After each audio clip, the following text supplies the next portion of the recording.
पूरे देश में इस वक्त जनगणना चल रहा है और इस जनगणना में एक तबका ऐसा है जो इस जनगणने में अपने उस धर्म कोड को तलाश रहा है जिस पर उन्हें टिक करना है और वो धर्म कोड उन्हें नहीं मिल रहा है और इसके लिए वो वर्षों से मांग भी कर रहे हैं। लेकिन जो इस मुद्दे को लेकर राजनीतिक पार्टियां भी आगे आती है, लेकिन अब यह सिर्फ चुनावी मुद्दा ही बनकर रह गया है और यही कारण है कि ये आदिवासी संगठन मुखर होकर अब सामने आए हैं और इस जनगणना में अपने उस धर्म कोड को तलाश रहे हैं, जगह मान रहे हैं कि हमें इस धर्म कोड में सरना धर्म कोड को स्थान दिया जाए।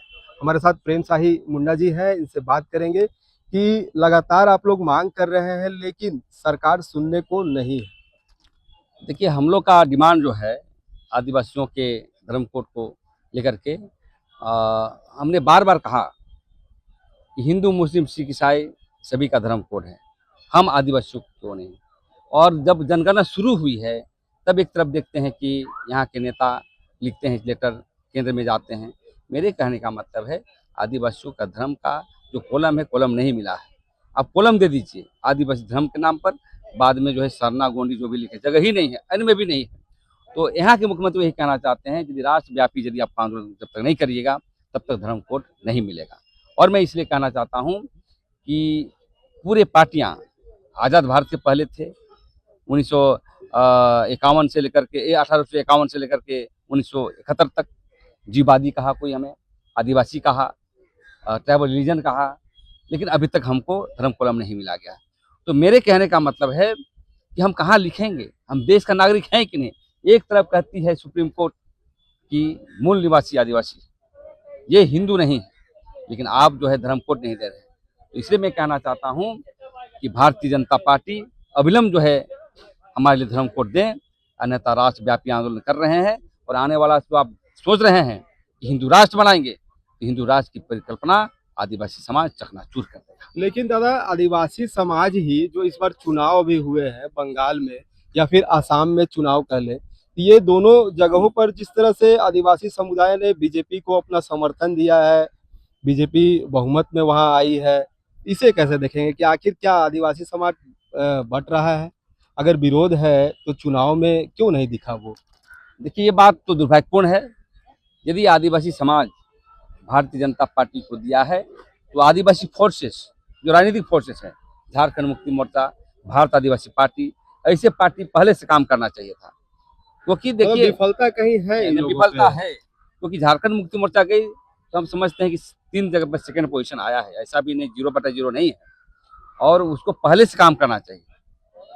यदि आप काम करना चाहते 5 साल पहले, तो आज से ही राजनीति करना चाहिए, समाज के लिए काम करना चाहिए, पार्टी के लिए काम करना चाहिए। तो कहीं ना कहीं वहाँ खाली जगह रहा, जिस कारण जो है पोलराइजेशन भारतीय जनता पार्टी को मिल जा रहा है। दूसरी बात, बंगाल में कहना चाहते हैं, बंगाल में भी वही हालात है आसाम की तरह। जब राष्ट्रव्यापी जो आदिवासी मुद्दे करने वाले पार्टी, राजनीतिक पार्टियां बढ़िया से जो है संगठन का काम नहीं किया, जिस कारण शिफ्ट करके भारतीय जनता पार्टी को। और ये बहुत दुर्भाग्यपूर्ण है। यदि आदिवासी भारतीय जनता पार्टी को वोट दे रहे हैं तो हम समझते हैं कि हमारा एजेंडा, हमारा संस्कृति, हमारा कार्यक्रम कुठाराघात है। क्योंकि बीजेपी कभी भी आदिवासियों के लिए सोचती नहीं, सोचती तो धर्म कोड को लिए तुरंत जो है अभियान बना करके हमको धर्म कोड देने का काम करता है। लेकिन झारखंड मुक्ति मोर्चा को कैसे देखते हैं? झारखंड मुक्ति मोर्चा तो ये कह रही है कि हम विधानसभा से यहाँ सरना धर्म कोड तो पास कर दिया, अब केंद्र पर वो पूरा है। देखिए, झारखंड मुक्ति मोर्चा यहाँ की जो मुख्यमंत्री है वो बढ़िया काम किया है, लेकिन हल्के ढंग से आप नहीं देखे। 3 साल पहले आपने संकल्प पत्र के भेजा और आज उठ रहे हैं, आप आंदोलन को क्यों नहीं बढ़ाए? जनगणना जो आया है इस कारण से उन्होंने मांग की है। ये मांग पहले आपने क्यों किया? देखिए, इस सब कामें जो है मुक्ति मोर्चा, हमें लगता है कि टाइप हो गया मुक्ति भारतीय जनता पर। हाँ, नहीं तो गुरु जी का लड़का होकर के विद्रोह नहीं कर रहा है, आंदोलन नहीं कर रहा है। हम लोग गांव गांव जा रहे हैं, वो कहीं नहीं जा रहा है, एक पत्रक लिख के राजनीति करना चाहता है। तो मैं यही कहना चाहता हूँ, आप अच्छा काम कर रहे हो, आपको राष्ट्रव्यापी आंदोलन के लिए सभी समाज को लेकर करना चाहिए, ताकि धर्म को राष्ट्रव्यापी है और राष्ट्रव्यापी ही धर्म को दे सकता है। तो इसलिए हम चाहते हैं मुख्यमंत्री को कि सभी को लेकर चलिए, तभी जो है धर्म कोड मिलेगा। नहीं तो जिस प्रकार से छल आ गया है, आगे भी चलते जाएंगे। अब आगे आप लोग क्या कीजिएगा? इसके बाद क्या रुख है? क्या जो योजनाएं हैं, क्या योजनाएं बनाए हैं? इसके बाद हमारा व्यापक आंदोलन का रूपरेखा तय कर रहे हैं और शुरुआत हमारा नासिक से हो गया है। नासिक में हमारा 16 मई को हमारी लड़ाई होने वाली है। वहाँ पर राष्ट्रीय सम्मेलन हो रहा है, हर प्रदेश में होगा और उसके बाद जन आंदोलन तेज करने का काम करेंगे, क्योंकि 2027 में धर्म कोलम की बातें होगी। अभी तो जाति पे चल रहा है, जाति, भाषा, मकान।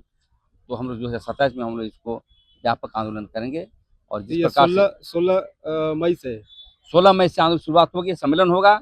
सम्मेलन होने के बाद बैठेंगे एक जगह, कहीं दिल्ली में कहीं, और बैठने के बाद रणनीति झारखंड को जो है रणनीति के तौर पर हम तो लोग घोषणा पूरे कर देश देंगे। के आदिवासियों को रहेगा एकजुट करने की। पूरा देश के आदिवासियों का एकजुट करने का रहेगा साथ में, क्योंकि झारखंड में ज्यादा आंदोलन होते हैं, इसलिए शुरुआत झारखंड से हम लोग करेंगे। ठीक है, धन्यवाद, शुक्रिया। ये थे प्रेम शाही मुंडा जी, जिन्होंने बात की कि अब आगे आने वाले दिनों में इनका बड़ा आंदोलन होगा। जिस तरह 16 मई से ये बड़े आंदोलन की तैयारी कर रहे हैं, अब देखने वाली बात होगी कि इस 16 मई के बाद क्या कुछ रुख निकल कर सामने आता है। क्या 2027 का जो धर्म आएगा उसमें सरना धर्म कोड को जगह मिलेगी या नहीं मिलेगी, ये तो आने वाला वक्त ही बताएगा। रांची से TV45 के लिए मैं जयंत कुमार।